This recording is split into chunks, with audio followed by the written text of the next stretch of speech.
Looking back at the video from Saturday night, I hate losing like we all do, but man, I was excited about the way our team competed and fought for 4 quarters.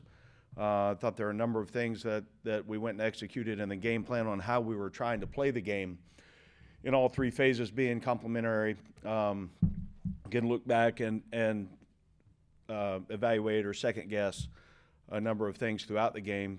Defensively, it starts to me that we gave up 1 drive, and I think it was a 3-play drive. They scored. The other 2 times were off a bad punt, and then a decision I made on 4th and 2, yard and a half to 2 yards to go for it, and we didn't execute and get it. So, defensively, short field twice, and then 1 drive, and then we couldn't get off the field at the end. We're getting pushed around up front in the box in the front 7, and weren't able to get off blocks and make a play there. They wore us down a little bit. And then offensively, I think there's still times that man, we can, if we'll just take what they're going to give us, we can execute at a pretty high level. And we got a number of guys that are stepping up. You look at Malachi Singleton, Malachi Thomas, Antonio Harris, the job that they did. I thought we caught the ball better and over the course of the game. And then I thought offensive line-wise, to be able to run the ball with some efficiency, that was really key to going into the game. And I thought our kids did a really good job of competing. Didn't have any noise or false start issues with a crowd of 110,000, which was really good to see. Great poise, and again, we came up short, but also had a lot of fun coaching that group for 4 quarters the other night. And we were in an environment that our guys embraced it and they attacked it, and we came up short, unfortunately. So on to the next opportunity that we have. I think the challenge, your mind and your belief is stronger than anything else. When you're in a situation like we are, you can either look at setback or obstacles, or you can look at find a way to put a plan together and have solutions. So we're leaning towards that area, and I know we'll have a great week of preparation. Our guys will be excited to play at home against what I think is one of the top playing teams right now in college football. And I think Coach Day, certainly have a lot of respect for him and all the work that he has done, the teams that he's built, the way that they play. They've got terrific coaches. They've got outstanding players. And what a great opportunity for us to go play against a great opponent in our stadium. And our team will be excited to go play. I asked the coordinators this, but just the belief in special teams to win games for you. I think the last 2 weeks they put you in position to maybe go out and win a game.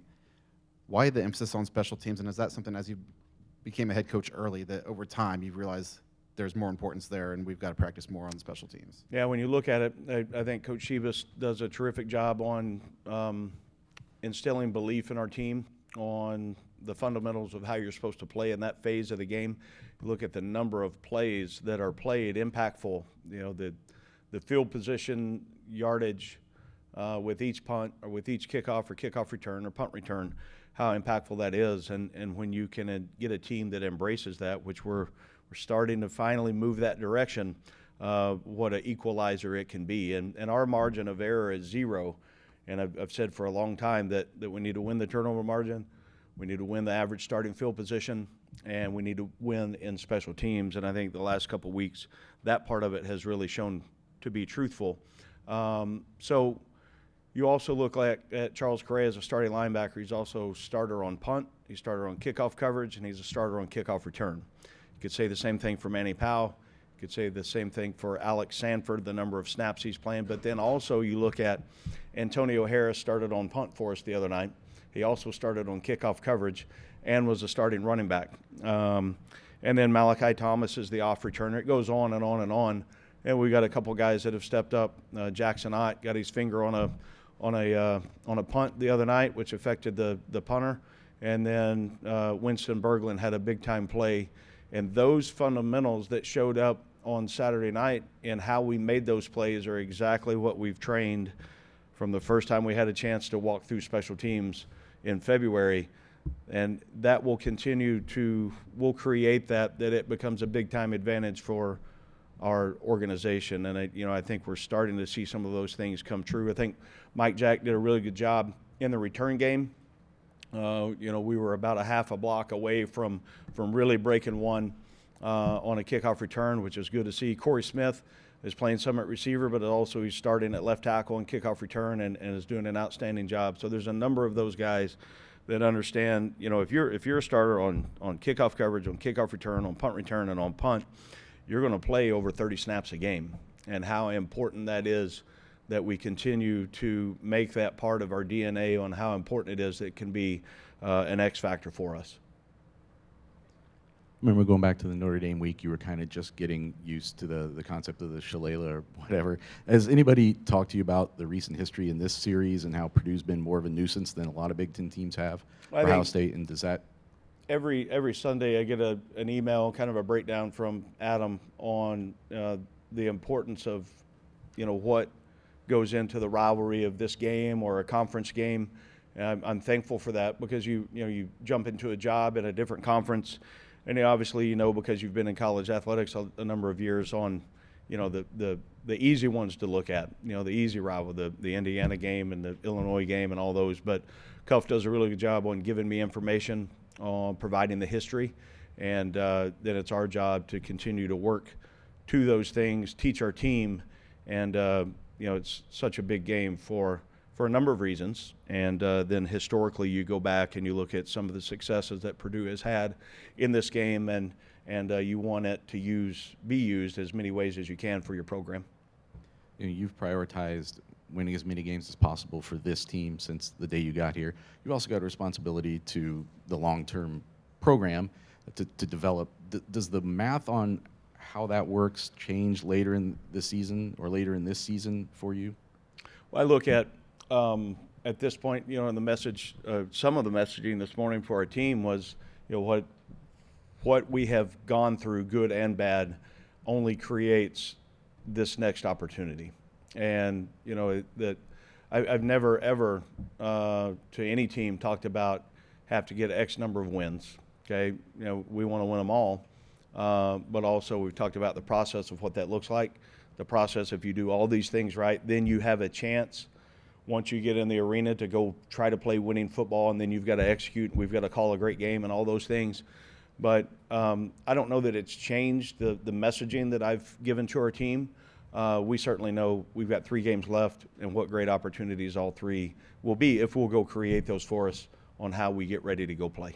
I guess just the math of how much you're playing younger guys. Do you start to mix them in more? No, I'm sorry. I didn't understand the question. Obviously, like Vanaz Cobb played really well the other night. We've got some injuries at some spots, but also Vanaz has worked really hard into the role, and I thought he played good. The 12 snaps that he was in on defense, he was solid. He looked fast, looked confident. I think he's got a chance of being a really good player for us in the future. But it doesn't, however many guys we can get to go play winning ball, we're going to go play them. And really at this point, it doesn't matter. Like Jackson Odd, he starts on kickoff coverage for us. He's a freshman. And Coach Sheba said this morning, you're not a freshman anymore. At this point in the year, we've all had a number of reps. It's who can help us try to go play winning football. Coach, just your thoughts on playing the number 1 team in the nation. Well, I think, I've got a lot of respect for Coach Day, as I mentioned. I think they have great players. They've got a great scheme. The more time that you would spend on their 8-0, they're undefeated, they've got all the different things, the numbers by their school, rankings and all those things. That's to me, respectfully, that's wasted time. I think you try to look for advantages for your team. I'll say it, I've got a lot of respect for how they play the game and the players that they have and the coaches that they have, but it's about, how good can we get this week to try to go execute the game plan. And if we worry about, the colors of their uniform or the ranking, then that's wasted energy, in my opinion. Do you remember? I remember you guys played Ohio State. I think as a player you did. You remember that at all? And that Andy Katzenmoyer? Played them in '97. We played them 97 and 98 in Columbia, and then '98 we played them in Columbus. So I remember both of them well. Coach, just Denila Moore said, is there any update on him and Is there any thought just to shutting him down and maybe getting a medical red shirt? Yeah, I think, he practiced to a point last week. I thought we were really close. And then, the volume of work, he wasn't quite cleared for activity for game day. He had a good practice this morning. So I think we'll see how the week goes. I would sure like, because I think he can help us if we can, manage the body of work this week to be able to get him on the field and go play, because I think he's got some skills that could sure help us. Has Devin Mockaby played his last game as a Boilermaker? I wanted to address that, and it's never the right time, but talked with Devin after practice today, and unfortunately, Friday he had a procedure. We were hoping that we would get a little bit better news after that they did that procedure on his ankle, but unfortunately the injury sustained. He's played his last ball here, and I sure hate that, because he's such a wonderful young man, a great leader of this program, a great representative of Purdue University, and the things that he's poured into our program and university since I've been here. He will go down as one of the really, really enjoyable, great guys that I've had a chance to have a chance to coach, and we'll be connected forever. And I know that this place means a whole lot to him. And, Max Clare is an Ohio State Buckeye. When you got here, did you have a conversation with Max at all? Is there anything you recall? Did he want to stay, or how that went? Yeah, I met with the team first of all when I got here. And there were some, it was limited numbers in the team meeting, and then I had a meeting after that team meeting with a group of guys that I think most of them at that point had already entered their name in the portal. I believe Max was in there. I don't know if he was in that meeting, but we had conversation, and I tried to keep them all. But there was, a certain point that they had already made up their mind, and I'm happy for him that he continues to find success. The window of being a college football player is so short. If guys decide that they're going to a different school, I wish them the best. Certainly would have loved to have a chance to coach everyone that I get a chance to coach, but everybody's got reasons for why they make decisions. With Devin, was this something that happened at the end of the Rutgers game? Yeah. Was it ankle? Yep. Okay.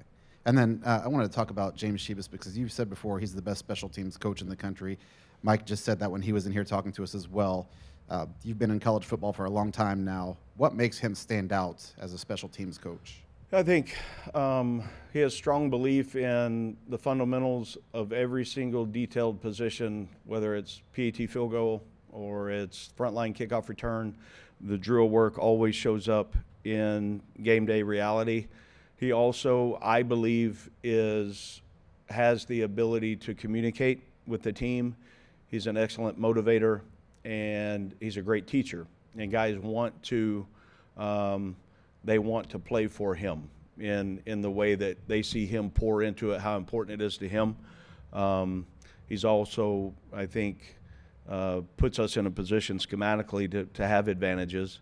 He was a really good player years ago at wide receiver, and coaching stops have taken him a lot of places. He won a national championship when he was at Butler Community College as the head coach, and then he was in the SEC for a number of years. We had a chance to work together at Memphis and then at UNLV, and every time that I had a chance to work with him, I saw the advantages that our special teams played with, and sure lucky to have him here, in my opinion, and thankful for the job that he does. Shifting gears a little bit, but just what sort of relationships have you built with the other head coaches here, and how much did you prioritize that coming in? Was that something that you felt at Purdue or in the conference? At Purdue. No, I think you look at the culture that is here, and it's set by Mike Babinski. Is that there's so much support. I mean, we had our Friday move the field script and run through and substitution review, and baseball was represented there. And you look at, we were at the hotel getting ready to go play, and Purdue volleyball was there.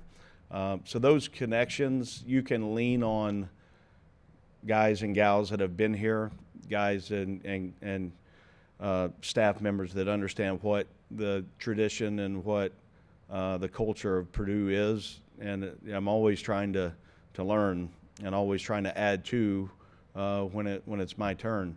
But also very thankful for that. And I think, again, and I said it the day I got the job, and it's even stronger in my belief now that the alignment and the vision of our athletics director and what it takes to be successful, there's perfect alignment. And that doesn't just happen by chance. Mike's very direct about it, and he understands, and he gives us a platform to go be successful.